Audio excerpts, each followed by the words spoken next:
다시 한번요. 할렐루야.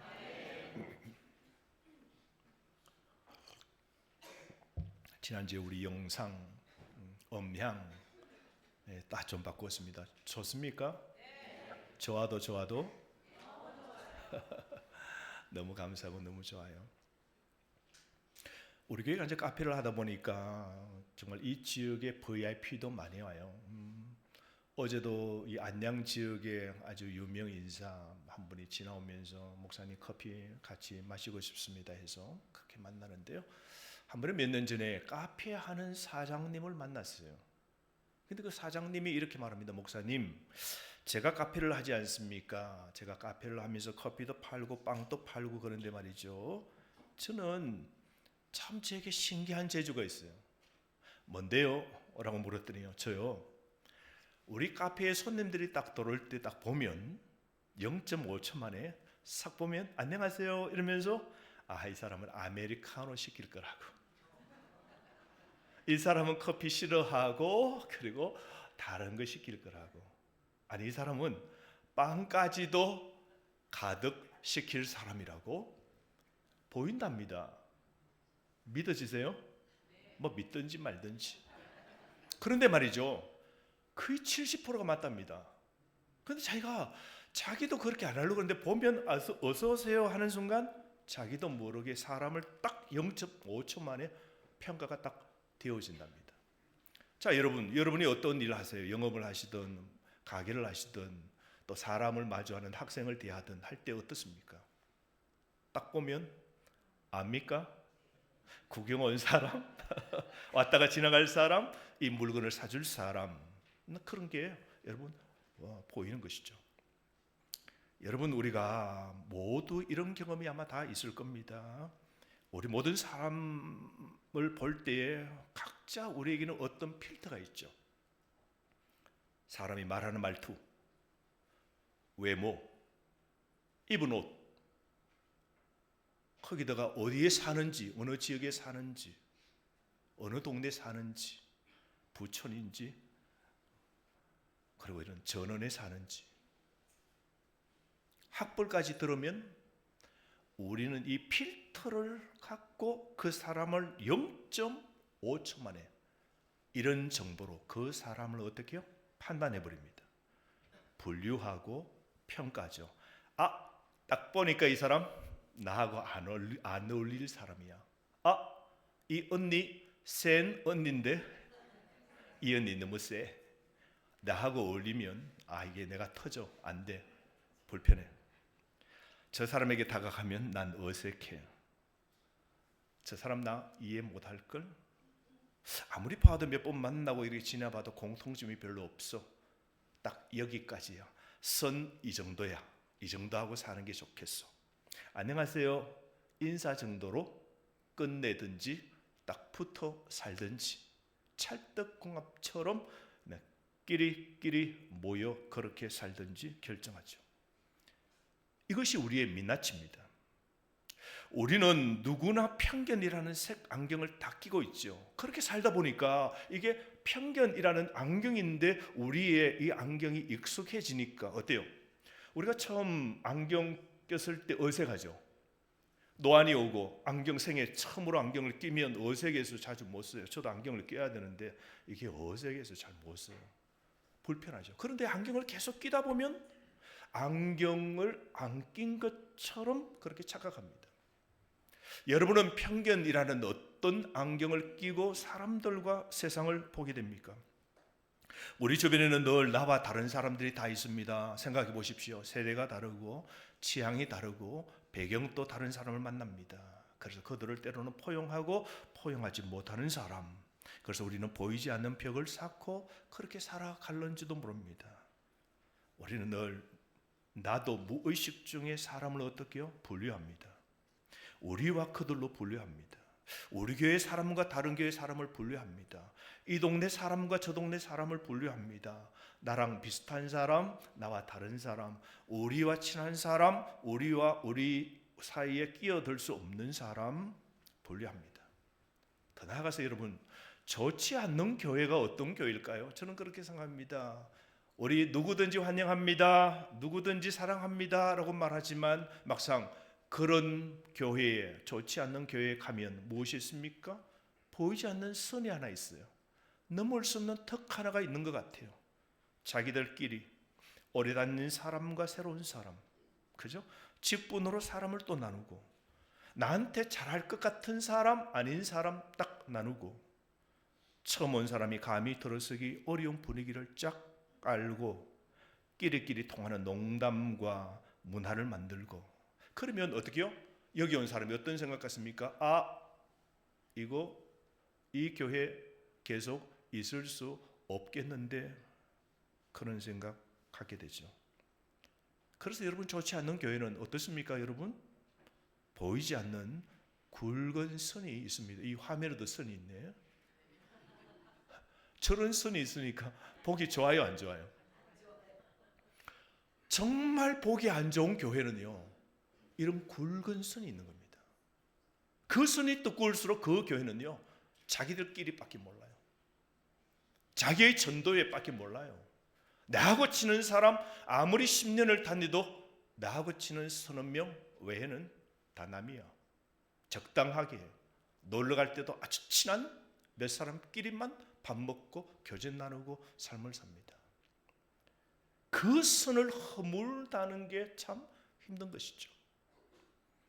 오늘 여러분, 우리 교회는 어떻습니까? 여러분의 전도회는 어떻습니까? 여러분의 목장은 어떻습니까? 누구나 따뜻하게 그렇게 웰컴 하십니까? 항상 여러분은 타인에게 관해서 경계 없이 모든 사람에게서 따뜻하게 그렇게 대하십니까? 오늘 이 성경 말씀 우리가 지난주에도 보고 오늘도 보게 되는데요, 이런 우리의 편견을 완전히 뒤집어 버리는 사건이 여기에 나옵니다. 오늘 본문에 보면 두 명의 사람이 나오는데요, 한 사람은 베드로고 또 한 사람은 고넬로입니다. 자, 보십시오. 베드로는 이방인입니까? 유대인입니까? 유대인입니다. 그리고 예수님의 제자입니다. 그리고 구약의 율법을 잘 지키는 사람입니다. 율법을 지킨다는 건 하나님이 하라는 것과 하지 말라는 것, 구약에 보면 레위기에 먹어야 될 음식과 먹지 말아야 될 음식, 소고기는 됩니다. 돼지고기, 낙타고기 안 됩니다. 뱀 먹으면 안 돼요. 도마뱀 먹으면 안 돼요. 모든 음식이 구분이 있습니다. 사귈 사람과 사귈서 안 되는 사람, 병에 걸린 사람, 유출병, 그 다음에 전염병에, 나병에 걸리면 뭐요? 다 함께 가까이 하지도 못합니다. 다 그런 것에 평생을 율법을 지키고 정결하게 그렇게 살아온 이방인들과 거리를 두고 살았던 사람이 누구라고요? 유대인 베드로입니다. 그런데 또 한 사람은 반대편의 사람입니다. 고넬로입니다. 이 사람은 유대인이 아니고 뭐요? 로마 시민권자입니다. 로마인입니다. 그리고 고넬로는 유대 지방, 이 유다 나라를 통치한 로마에서 통치의 그 직업을 받아서 군사 100명을 거느리는 군대의 최고 높은 그런 사람이죠. 로마 제국이 압제하고 있는 이 시대에 그 압제의 그런 계급 시스템 속에서 자기 나라를 압제한 로마의 군대 대장 고넬료, 그리고 압제당하는 이 유대인 베드로, 이 사람은요, 평생을 살아도 함께 그렇게 같은 공간에서 서로 절대로 마주칠 일이 없는 사람들입니다.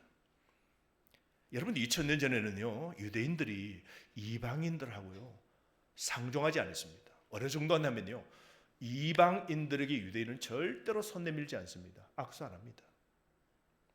그리고 먹는 음식 그릇을 함께 나누지 않습니다. 아무리 배가 고파도 이방인들이 자기 먹는 그릇을 씻어서 담아서 줘도 뭐라고요? 더러운 것이고 못 먹는다고. 그릇도 함께 안 합니다. 뿐만 아닙니다. 마지못해서 유대인이 이방 동네로 바로 직선으로 지나가면 저기에 사는, 저 4km에 사는 유대인들이 사는 지역이 있습니다. 근데 오늘은 빨리 가야 돼요. 급한 일이 생겼어요. 당장에 직선으로 지나가면 이방인들이 사는 동네가 있습니다. 옛날에는 이방인 동네를 가지 않고 둘러서 그렇게 갔습니다. 급한 일이 있습니다.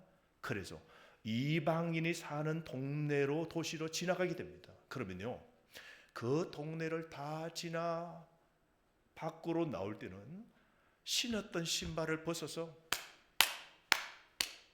다 텁니다. 왜요? 이방인 동네에 걸어 다니면서 묻었던 신발에 묻었던 흙을 다 털어냅니다. 뭐라고요? 더럽다고. 내가 이방인 동네를 발을 밟고 다녀서 더럽다고. 이 더러운 것들 하고, 유대인들은 아주 굵직한 선을 쫙 긋고 있었습니다. 그러니까 절대로 유대인들은 이방인들하고 한 자리에 함께 교제 나누고 그 집에 들어가 같이 먹고 지낸다? 말도 안 되는 소리입니다. 그 정도로 차별이 심한 곳이었습니다. 예배드리는 여러분, 그 성소에, 성전에 말입니다, 뜰이 있습니다. 우리는 교회 마당에 주차장 되고 누구든지 다 뜰입니다. 우리 교회 사람이나 이 커피를 마시러 온 사람, 전원을 구경하러 온 사람, 누구든지. 근데 그 성전이라는 그 뜰에는요, 이방인들이 밟고 다니는 뜰이 있고, 그 바로 계단 높이는 여자들이 밟을 수 있는 뜰이 있고, 거기에 또 하나 들어가면 유대인들 남자들만 들어가는 뜰이 있어요. 그 유대인들만 들어가는 뜰에 무엇이 있어요? 성전이 있습니다. 성소와 지성소가 있습니다. 그러니까 이방인들은 우 들어가서 넓은 마당에 성소와 지성소 있는 이 주변에 이 광장에는 이방인들이 뜰을 밟아요. 그런데 위에는 유대인 여자들만 밟는 뜰이 있고, 그 여자도 또 한 단계 더 안쪽으로 유대인 남자들만 들어가는 뜰이 있어요. 그래서 이방인 뜰에서요, 여인들의 뜰과 유대인 뜰 그 경계가 있는데 발을 쳐놨어요. 거기다가 글을 딱 적어놨습니다. 이 선을 넘지 마세요. 넘으면 사형입니다. 그래서 이방인들은 절대로 자기의 그 뜰에서 성전 더 높은 계단으로 올라가지 못합니다. 그 선을 누가 그었습니까? 거룩이라는 선으로 세웠지만 하나님의 본심의 뜻은 또 그게 아니거든요. 자, 어쨌든 유대인과 이방인의 이 경계는 너무 뚜렷했습니다. 베드로에게도 그런 부류가 있었습니다. 먹어야 될 것, 먹지 말아야 될 것, 그리고 사귀어야 될 사람, 그리고 이 유대인과 사귀지 말아야 될 이방인, 거룩한 사람과 속된 사람, 이런 구분을 베드로는 평생 그렇게 배웠고 그렇게 살아왔습니다. 그것이 하나님의 법이라고 믿었습니다. 그런데 어느 날 여러분 아시죠? 지난주에 베드로가 점심때가 되어서 뭐 먹으려고 그러는데 그 음식 준비를 시켜놓고 있는 동안에 환상을 보게 되는데 하늘에서 큰 보자기가 옵니다. 그 보자기에 모든 짐승도 담겨 있습니다. 소도 있고 양도 있고 또 무엇이었어요? 부정한 짐승, 돼지도 있고 낙타도 있고 막 담겨 있고요. 뱀도 담겨 있고 막 정갈도 담겨 있습니다. 그런데 하늘에 들리는 소리가 뭐래요? 베드로야, 잡아 먹어라. 배가 고프니까 여러분 잡아 먹어야 돼요, 안 먹어야 돼요? 꿈이라도 꾸니까 좋네요. 배가 고파 시장할 때 잠시 시장에서 있는데 환상 가운데 먹을 짐승들이 꽉 들어있는데, 오! 부정한 짐승도 막 그 안에 다 들어있는데 하늘에서 잡아먹으라는 겁니다. 그 베드로가 깜짝 놀라요. 베드로는 유대인이죠. 하나님, 못 먹습니다. 보자기 안에 어떻게 더러운 게 이 동물들이 담겨있는 돼지도 있고 낙타도 있고 이거는 못 먹습니다. 그러니까 잡아먹어라. 잡아먹어라. 그러면서 들리는 소리가 하나님께서 깨끗하게 하신 것을 너가 더럽다고 하지 말랄랄랄랄랄라 하는 거예요. 하나님께서 다 모든 짐승을 다 이 보자기에 든 것 다 거룩하다. 그런데 너가 어찌 더럽다고 하느냐. 야야야야야야야야 맞아 죽을래. 야야야야. 베드로는 못 먹습니다. 내가 깨끗하게 했다. 못 먹습니다. 깨끗하게 했다. 내가 깨끗하다는 걸 너가 왜 더럽다고 선을 치고 그렇게 너가 구분하느냐. 구분은 내가 한다. 3번 딱 꿈을 꾸고 깨는데 보니까 베드로 선생님 이방인이 찾아와서 문을 두드립니다. 누가 보냈습니까? 수십 킬로 떨어진 북쪽에 바닷가에 있는 가이사랴에서 누가요?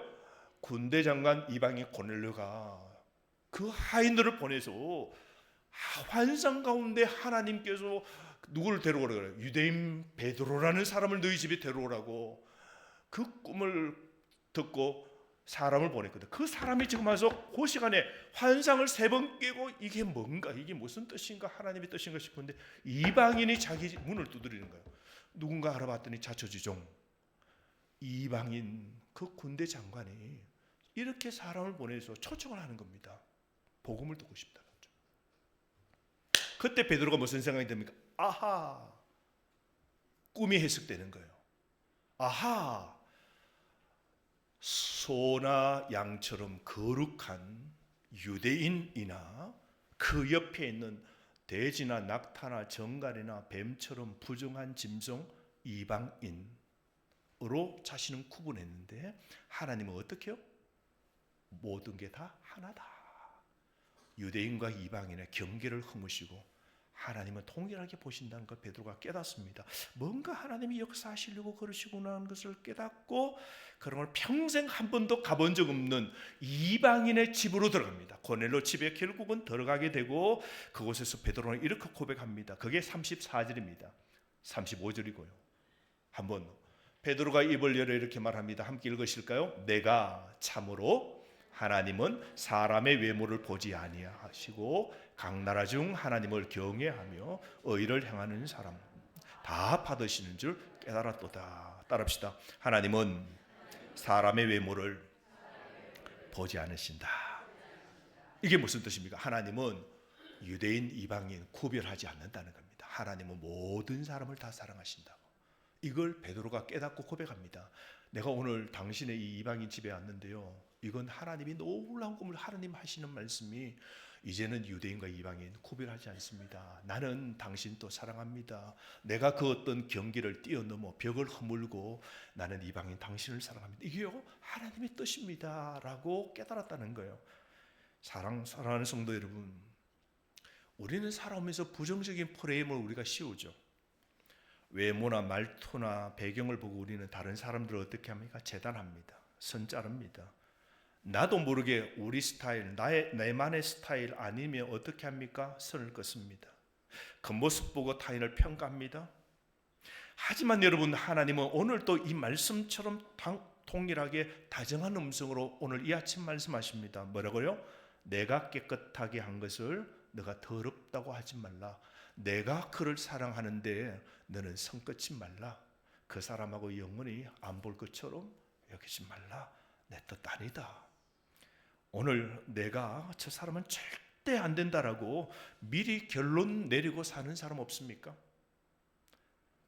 제가 한번 세상에 이런 신기한 일들, 이런 일들 많은데요. 그런 거 하나 제가 보니까요. 일본에 부부가 결혼을 했어요. 근데 신혼 때입니다. 신혼 때 부부가 결혼을 하고 딱 사는데 큰 3차 세계 대전이 벌어질 만큼 이슈를 가지고 부부가 싸움한 게 아니에요. 부부 싸움은 다 어디서 시작합니까? 정치 경제? 우리나라의 이 경영 문제? 주식의 문제? 그거 싸움 아니잖아요. 부부 싸움은 뭡니까? 사소한 싸움이에요. 사소한 일인지 싸움을 했는데 남자가 그날부터 아내하고 말 안 한다고 입을 닫아버려요. 방금 미치겠네 그랬어요. 누가? 아이고 미치겠네 그래. 진짜 미칠 일이죠. 입을 닫는데 여러분도 경험 있죠? 며칠 갔어요? 일주일 가신 분 있고 한 달 동안 부부 사이 입 다물고 지는 분 계시고 그러나 1년 넘으신 분은 없을 겁니다. 이분은요 세상에 이런 일이 날 만큼 됐겠죠. 40년 동안 입 다물어 버리고 40년 동안 그 아내하고 입을 딱 다물어 버려요. 아내가 말을 붙여도 입을 안 해요. 입을 다물어 버려요. 40년이 지났습니다. 하도 이게 신기해서 일본에 있는 방송국에 가서 남편을 부르고 아내하고 뭐 무슨 일입니까? 어쩐 일입니까? 그러니까 아내에게 물으면 남편을 말 안 하니까 어떤 일로 그렇게 뭐 싸움이 일어나서 기억도 못해요. 뭐 때문에 이렇게 된지 기억도 못하고 아주 사소한 문제로 시작되었는데 저렇게 우리 남편이 이유도 모르겠다고. 남편을 상담가가 가서 설명하고 설득해서 물었더니 나도 뭐 때문에 싸움에서 말을 입을 다는지 모르겠답니다. 자기도 뭐 때문에 입을 다는지 모르겠대요. 불편하지 않으세요? 지금 이제 젊을 때 만나서 지금 이제 노인이 되셨는데 이렇게 하다 영원히 끝내실 겁니까? 어떻게 하시겠어요? 마음이 미안하고 마음에 괴롭고 이래서는 안 된다는 그런 생각 가져보시지 않았습니까? 푸시죠 라고 이야기했어요. 상담가들이, 그 박사들이 들어부터 막 상담을 해줍니다. 근데 풀게 되는데요, 그 남편에게 설득하게 눈물 흘리고 드디어 입을 열고 그 아내에게 미안해요. 처음으로 입을 연 아내에게 향한 고백이 미안해요. 참 여러분, 우리가 한번 어떤 선을 끊고 마음의 문을 딱 걸어 잠그면 여러분, 우리는 그 사람과의 관계 우리가 하지 못하죠. 얼마나 불행입니까? 혹시 여러분도 어떤 선을 끊고 용납하지 못하고 지금까지 손 꺼버린 것 없습니까? 하나님의 시선이 머문 곳에 여러분의 마음도 오늘 머무시기를 바랍니다. 하나님의 시선으로 서로를 쳐다보시기를 바랍니다. 신앙의 색깔이 다르다고, 성질과 기질이 다르다고, 삶의 모습이 낯설어도 여러분 오늘 뭐라 그랬어요? 하나님이 깨끗하다 하신 것을 너가 더럽다고 사귈 수 없다고 저 사람은 안 돼라고 재단하지 말고 선 끊지 말라고 하시는 겁니다. 아멘이십니까? 베드로는 이제 드디어 깨달았습니다. 지금까지 나는 유대인이고 저 이방인들은 하나님의 복음하고 상관없다 생각했어요. 120명의 하나님의 오순절날 성령의 충만한 은혜를 받았어요. 넘치는 은혜를 받았어요. 그리고 나가서 막 복음을 외쳤어요. 외칠 때 유대인들이 돌아올 줄 생각했습니다. 그리고 저 이방인들에게는 신경도 안 썼습니다. 그런데 오늘 보니까 고넬료의 집에 가서 베드로가 그 경계를 허물고 가서 복음을 지냈는데 이방인들이 설교 말씀을 듣고 있는데 무엇이 임합니까? 성령이 임하거든요. 제2의 오순절이 임하거든요. 유대인들에게만 임했던 하나님의 은혜가 어떻게요? 이방인들에게도 하나님의 은혜가 복음과 은혜가 임하거든요. 무엇입니까? 하나님의 복음은, 하나님의 은혜는 이제는 유대인을 넘어 이방인들 모두에게 이 복음이 전해가는 거예요. 그래서 예수 믿는 사람은 뭐예요? 복음을 위해서 이 복음이 저 사람에게도 갈 수 있도록 복의 통로가 되어야 됨을 말씀하고 있는 겁니다. 아멘이십니까? 베드로는 다 깨닫습니다. 성경을 많이 읽어보면 압니다. 2000년 전에 여러분 아브라함 혼자였습니다. 아브라함도 원래 이방 사람 아닙니까? 여러분 메소포타미아의 갈대아 지방 우르의 사람이었어요. 그 우르의 이 사람 한 사람, 아브라함은 하나님도 모르는 사람인데 어느 날 하나님이 찍으시고 아브라함을 부르시고 오셔서 내가 이제 너를 통하여 한 민족, 유대 민족을 이루고 그 혈통을 통해서 낯을 예수 그리스도가 오게 할 건데 그건 다 접어두고 하나님이 아브라함에게 뭐라 그래요? 땅의 모든 족속이 너로 말미암아 복을 받으리라 그랬어요.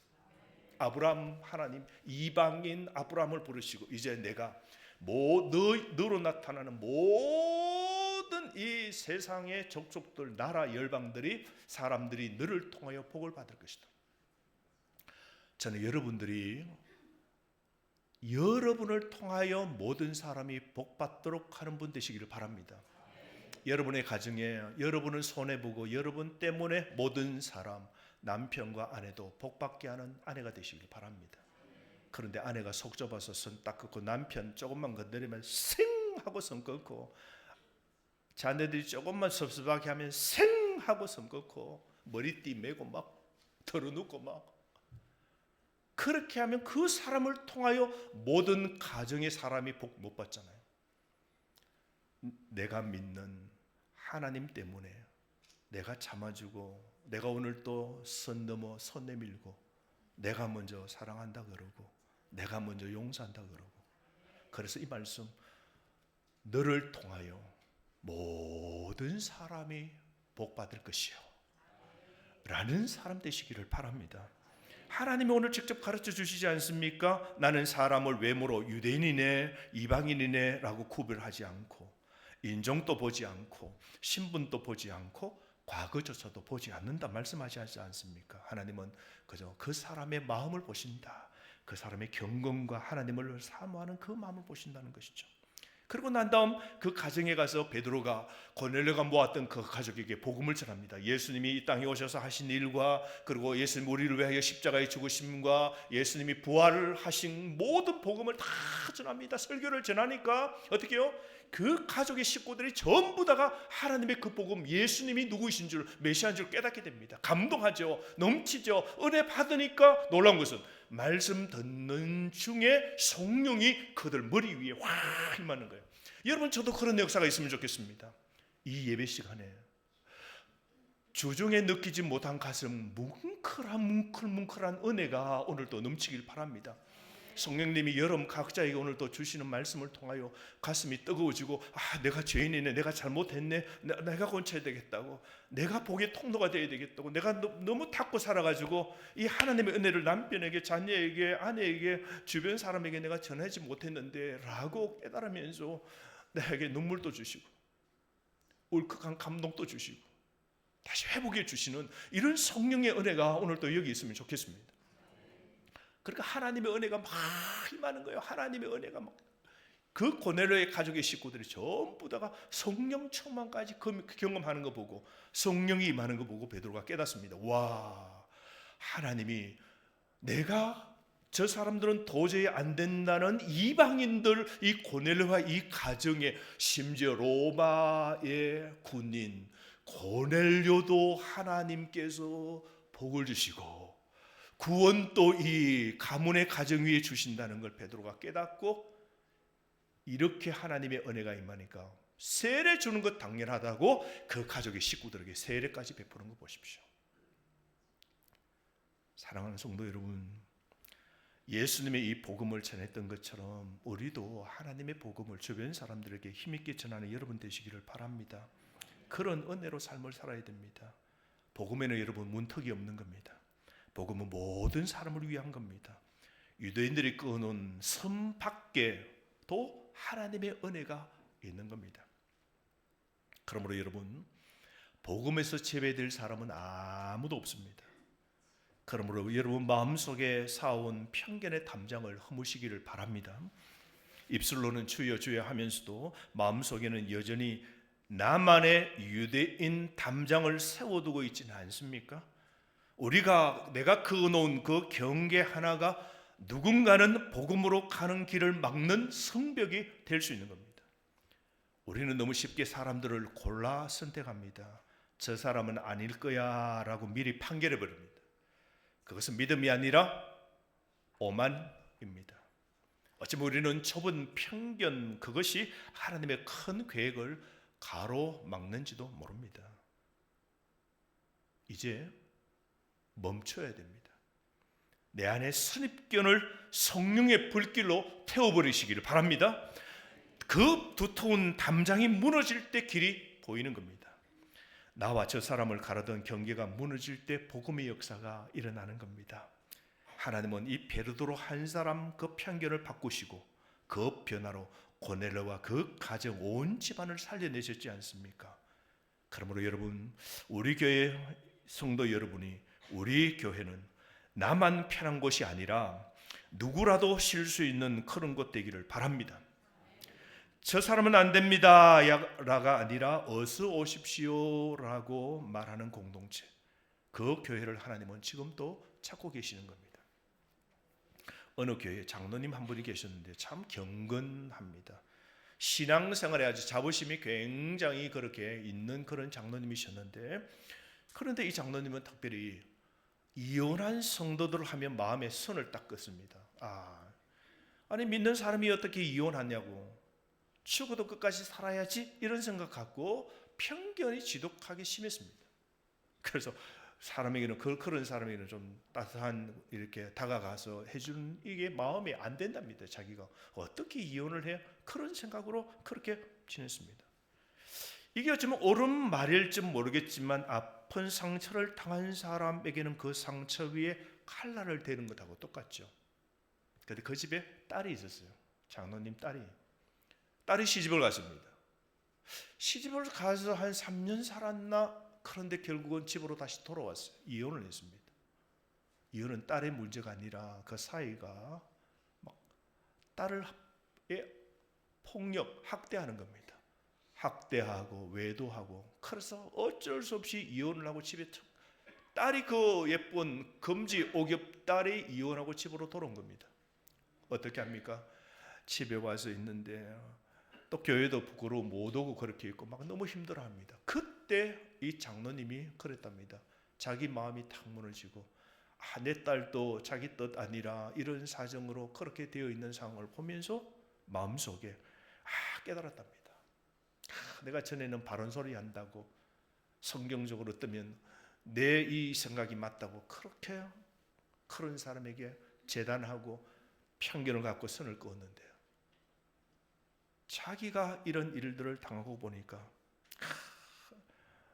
이제는 많은 것을 깨닫고, 그래서 그런 사람을 보면 그 교회에서 이제 피하지 않고 손을 내밀고 말보다는 침묵으로, 판단보다는 공감을 해주면서 되었다. 그러면서 그 교회 목사님에게 이렇게 고백했대요. 목사님, 제가 겪어보니까 이제 깨달은 게 있습니다. 제가 겪어보니까 깨달은 게 있어요. 우리 사람들이 다 강한 것 같지만 연약하게 쉽게 부서지는 질그릇 같음을 깨닫게 되었습니다. 우리가 하나님의 은혜가 아니면 나는 단 한순간도 제대로 서 있을 수 없음을 나는 절실하게 깨달았습니다. 그의 눈물은 회개의 눈물이었고 사랑을 뒤늦게 배운 한 신자의 고백이었습니다. 이제 여러분께 묻고 싶습니다. 여러분의 마음 안에는 어떤 선이 그어져 있습니까? 눈에는 보이지 않지만 분명히 존재하는 그 선 말이죠. 그 선이 여러분 정말 하나님의 선일까요? 아니면 우리가 너무 익숙하게 만들어 온 마음의 경계 아니었을까요? 여러분 잠시 멈춰 우리 자신의 마음을 정직하게 들여다보십시오. 하나님 앞에서 여러분이 그어온 그 선, 그 하나를 말이죠. 여러분, 내가 정죄했던 그 사람이 어쩌면 지금은 하나님의 은혜가 필요할는지도 모릅니다. 내가 그은 선밖에 그 사람에게 지금 성령의 은혜가 부어져야 될 만큼 간절한 그런 사람인지도 모릅니다. 여러분이 성건 그 너머의 그 사람에게도 하나님의 은혜와 사랑이 필요한 겁니다. 그래서 오늘 이제 내 기준을 버리고 하나님의 은혜를 구하시는 여러분 되시기를 바랍니다. 저는 이렇게 살았으면 좋겠습니다. 하나님께서 여러분을 사랑하신 것처럼 선 없이 모든 사람을 사랑하고, 하나님이 여러분을 받아주신 것처럼 서로를 받아주고 살아가시기를 바랍니다. 그게 복음이고 그게 교회인 겁니다. 우리가 이런 편견을 내려놓을 때 어떤 일이 일어날까요? 우리 교회를 한번 떠올려 보십시오. 우리 교회는 안 믿는 사람들이 옵니다. 그럴 때 우리가 볼 때 어떤 생각 같습니까? 저 사람 그냥 커피 마시러 온 사람, 그냥 지나갈 사람이라고 보지 마시고, 지금은 커피만 마시고 가지만 저 사람에게도 언젠가는 주일날 내 옆에 앉을 사람이라고, 고넬로이라고 생각하십시오. 어쩌면 마당에서 평일날 담배를 피우는 분이 계세요. 담배를 아주 멋있게 피우는 분이 계세요. 속으로 죽일 놈 이렇게 보지 마시고, 지금은 저 밖에서 저렇게 담배를 피워도 내일은 이 교회에서 성찬의 떡을 손에 쥐고 있을 사람일 수 있다고. 하나님은 내가 저 사람은 안 돼라고 하는 그 사람 속에서, 오늘 고넬료 가정 속에서 하나님이 역사하셨듯이 하나님이 역사하시면 이 전은숲 우리 교회로, 이 예배의 자리로 함께 구원 받을 사람으로 여러분 그렇게 사랑의 눈으로 보시기를 바랍니다. 그래서 우리가 무심하게 보지 마시고 무심을 넘어 미소로 바라보시고 판단 대신에 관심으로 다가가면 하나님이 분명히 역사하실 것입니다. 그래서 여러분 오늘 어떻게 살까요? 우리 함께 편견 없으신 하나님을 닮아가는 교회가 됩시다. 그리고 예수님의 사랑을 보여주는 성도가 됩시다. 담을 허무는 사람이 됩시다. 경계를 넘는 사람이 됩시다. 모든 사람을 환대하는 교회로 됩시다. 그래서 오늘 여러분 내 속에 있는 성권, 그 사람을 향한 관심을 오늘 먼저 손 내밀 수 있고, 먼저 그 테이블에 쓱 앉기도 하고, 먼저 눈웃음 짓는 가정에서도의 겉선 다 치우시고 하나님 뜻 안에 사는 여러분 되시기를 바랍니다. 우리 옆 사람에게 이렇게 한번 인사 축복할까요? 제 옆에 계셔서 행복합니다. 다시 하나 합시다. 진짜입니다. 정말입니다. 자, 다시 한번 합시다. 좋게 생각하고, 좋게 생각하고, 좋게 보고, 좋게 듣고, 좋게 말하고, 좋게 행동하자. 기도하겠습니다.